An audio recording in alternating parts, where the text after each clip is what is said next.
ಚಿತ್ರದುರ್ಗದ ರೇಣುಕಾಸ್ವಾಮಿ ಹತ್ಯೆ ಪ್ರಕರಣಕ್ಕೆ ಸಂಬಂಧಿಸಿದಂತೆ ದರ್ಶನ್ ಅವರು ಹೆಚ್ಚು ಕಮ್ಮಿ ಜೈಲಲ್ಲಿ 5 ತಿಂಗಳಾಯ್ತು. ಅವರ ಜೊತೆ ಒಂದಿಷ್ಟು ಆರೋಪಿಗಳು ಕೂಡ ಕಳೆದ 5 ತಿಂಗಳಿಂದ ಕೂಡ ಅವರು ಜೈಲಲ್ಲಿದ್ದಾರೆ. ವಿಷಯ ಏನಂದ್ರೆ, ಅವರು ಯಾವಾಗ ಅನಾರೋಗ್ಯಕ್ಕೆ ಒಳಗಾದ್ರು, ಜಾಮೀನಿಗೆ ಅರ್ಜಿ ಸಲ್ಲಿಸಿದ್ರು, ಕೆಳ ಹಂತದ ನ್ಯಾಯಾಲಯದಲ್ಲಿ ಜಾಮೀನು ತಿರಸ್ಕೃತಗೊಂಡು ಅದಾದ ಬಳಿಕ ಅವರು ಮತ್ತೆ ಹೈಕೋರ್ಟಿಗೆ ಮೊರೆ ಹೋದ್ರು. ಹೈಕೋರ್ಟ್ ಅಲ್ಲಿ ಕೂಡ ಮಧ್ಯಂತರ ಜಾಮೀನು ಸಿಕ್ತು. ಸೊ ಈಗ ಸದ್ಯಕ್ಕೆ ದರ್ಶನ್ ಅವರು ಜಾಮೀನನ್ನ ಪಡೆದು ಚಿಕಿತ್ಸೆನ ಪಡ್ಕೊಳ್ತಾ ಇದ್ದಾರೆ. ಅವರು ಆಸ್ಪತ್ರೆಯಲ್ಲಿ ಆ ಚಿಕಿತ್ಸೆನ ಮುಂದುವರಿಸಿದ್ದಾರೆ. ಆದ್ರೆ ಇವತ್ತು ನ್ಯಾಯಾಲಯದಲ್ಲಿ ದರ್ಶನ್ ಪರವಾಗಿ ಜಾಮೀನು ಅರ್ಜಿ ವಿಚಾರಣೆಯನ್ನ ನಾಗೇಶ್ ಅವರು ವಾದ ಮಂಡಿಸಿದ್ರು.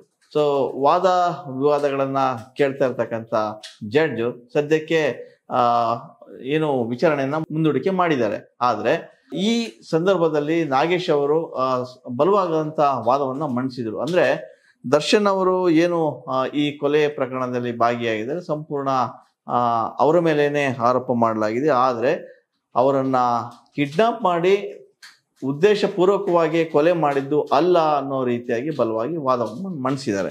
ಸೊ ಏನಂತಂದ್ರೆ, ರೇಣುಕಾಸ್ವಾಮಿ ಅವ್ರನ್ನ ಕಿಡ್ನಾಪ್ ಮಾಡಿಲ್ಲ, ಬಲವಂತ ಕಿಡ್ನಾಪ್ ಮಾಡಿದ್ದೇ ಅಲ್ಲ. ಯಾಕಂದ್ರೆ ರೇಣುಕಾಸ್ವಾಮಿ ಅವತ್ತು ಹೊರಡೋ ಮುಂಚೆ ಅವರ ತಾಯಿ ಜೊತೆ ಮಾತಾಡಿ ನಾನು ಮಧ್ಯಾಹ್ನ ಊಟಕ್ಕೆ ಬರಲ್ಲ ಅಂತ ಹೇಳಿದ್ದಾರೆ. ಮತ್ತೆ ಅವರ ತಂದೆಯ ಹೇಳಿಕೆಯನ್ನು ಕೂಡ ದಾಖಲಿಸಲಾಗಿದೆ.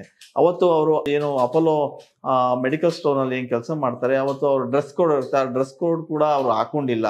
ಹಾಗಾಗಿ ಅವರು ನಾನು ಸ್ನೇಹಿತರ ಜೊತೆ ಹೊರಗಡೆ ಹೋಗ್ತಾ ಇದ್ದೀನಿ ಅಂತ ಕೂಡ ಮೆನ್ಷನ್ ಮಾಡಿದ್ರು. ಈ ನಿಟ್ಟಲ್ಲಿ ನೋಡೋದಾದ್ರೆ ಅದು ಕಿಡ್ನಾಪ್ ಅಲ್ಲ, ಮತ್ತೆ ಉದ್ದೇಶ ಪೂರ್ವಕವಾಗಿ ಅವ್ರನ್ನ ಕರ್ಕೊಂಡ್ಬಂದು ಕೊಲೆ ಮಾಡಿದ್ದಲ್ಲ ಅಂತೇಳಿ ಬಲವಾಗಿ ವಾದವನ್ನು ಮಾಡಿಸಿದ್ದಾರೆ.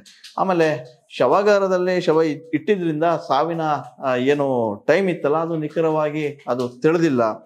ಶವ ಫೋಟೋದ ಆಧಾರದ ಮೇಲೆ ಈ ಸಾವಿನ ಸಮಯವನ್ನು ಅಂದಾಜಿಸಲಾಗಿದೆ. ಶವ ಪರೀಕ್ಷೆ ವರದಿ 1 ತಿಂಗಳಾಗಿದೆ, ಸೊ ವಿಳಂಬವಾಗಿ ಬಂದಿದೆ ಅಂತೆಲ್ಲ ಸಿ ವಿ ನಾಗೇಶ್ ಅವರು ವಾದವನ್ನು ಮಂಡಿಸಿದ್ದಾರೆ. ಸೊ ದರ್ಶನ್ ವಿರುದ್ಧ ವಿನಾಕಾರಣ ಇದು ಕೊಲೆ ಆರೋಪವನ್ನ ಮಾಡಿ ಒಂದು ಸಂಚು ರೂಪಿಸಿದ್ದಾರೆ ಅಂತ ಹೇಳಿ ಅವರು ವಾದ ಮಂಡಿಸಿದ್ರು. ಯಾವುದೇ ಕಾರಣಕ್ಕೂ ಇದು ಅಪಹರಣ ಅಲ್ಲ, ಮತ್ತೆ ಅಪಹರಣ ಮಾಡಿ ಕೊಲೆ ಮಾಡಿದ್ದು ಅಲ್ಲ ಅಂತೇಳಿ ಹೇಳ್ತಾರೆ. ಮೋಸ ಮಾಡಿನೋ ಅಥವಾ ಬಲವಂತದಿಂದ ಅವ್ರನ್ನ ಕರ್ಕೊಂಡು ಬಂದಿಲ್ಲ. ಯಾಕಂದ್ರೆ ಕರ್ಕೊಂಡ್ ಬರುವಾಗ ದಾರಿ ಮಧ್ಯೆ ದುರ್ಗಾ ಬಾರ್ನಲ್ಲಿ ಮದ್ಯವನ್ನು ಕೂಡ ತಗೊಂಡಿದ್ದಾರೆ.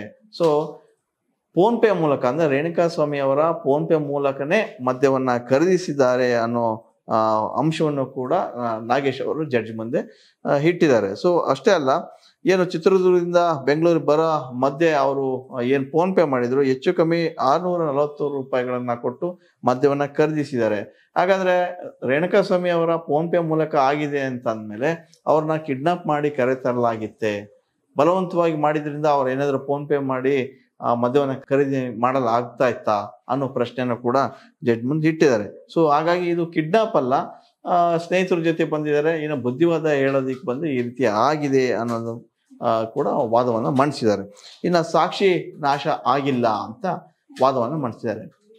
ಯಾಕಂದ್ರೆ ಹಂಗೆ ಸಾಕ್ಷಿ ನಾಶ ಮಾಡೋದಾಗಿದ್ರೆ ಇಷ್ಟೊತ್ತು ಏನಾದರೂ ಮಾಡ್ಬೋದಿತ್ತು. ಸಾಕ್ಷಿ ನಾಶ ಮಾಡಿಲ್ಲ, ಕೊಲೆ ಆಗಿದೆಯೋ ಇಲ್ಲೋ ಅಂತೇಳಿ ನಾವು ತಿಳ್ಕೊಳ್ಳೋಕೆ ಅದು ಬೇರೆ ವಿಚಾರ. ಕೊಲೆ ನಡೆದಿರ್ಬೋದು ಅಥವಾ ನಡೆದೇ ಇರ್ಬೋದು.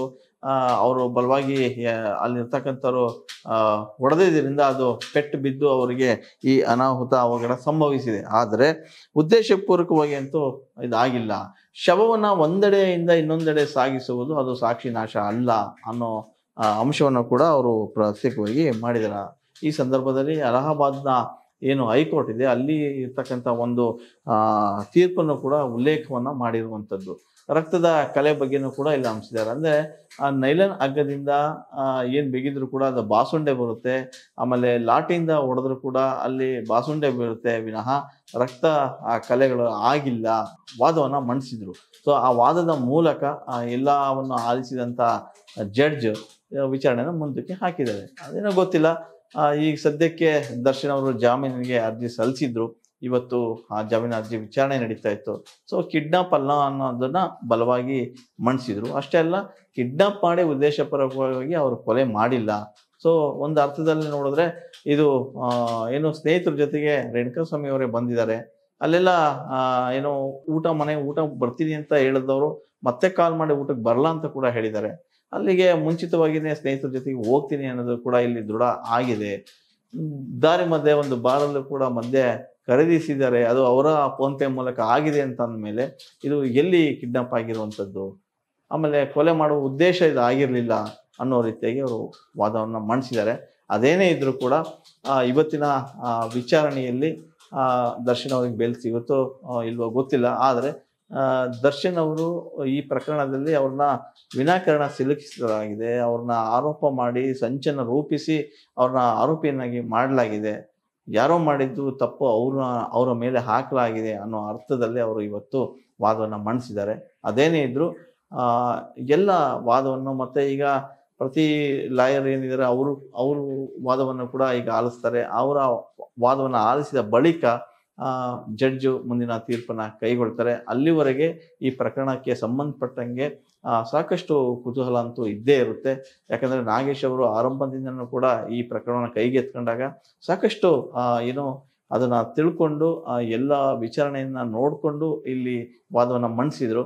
ಸೊ ಮಧ್ಯಂತರ ಜಾಮೀನು ಪಡಲಿಕ್ಕೂ ಕೂಡ ಒಂದಿಷ್ಟು ಅಂಶಗಳನ್ನು ಮೆನ್ಷನ್ ಮಾಡೋದ್ರಿಂದ ಅವರಿಗೆ ಮಧ್ಯಂತರ ಜಾಮೀನು ಕೂಡ ಸಿಕ್ಕಿತ್ತು. ಈಗ ದರ್ಶನ್ ಅವರಿಗೆ ಪೂರ್ಣ ಪ್ರಮಾಣದ ಜಾಮೀನಿಗೆ ವಾದವನ್ನು ಮಂಡಿಸ್ತಾ ಇದ್ದಾರೆ. ಸೊ ಫೈನಲಿ ಈ ಪ್ರಕರಣದ ವಾದವನ್ನು ಆಲಿಸಿದ ಬಳಿಕ ಅವರಿಗೆ ಜಾಮೀನು ಸಿಗುತ್ತೋ ಇಲ್ಲವೋ ಅನ್ನೋದನ್ನು ಕಾದು ನೋಡಬೇಕು.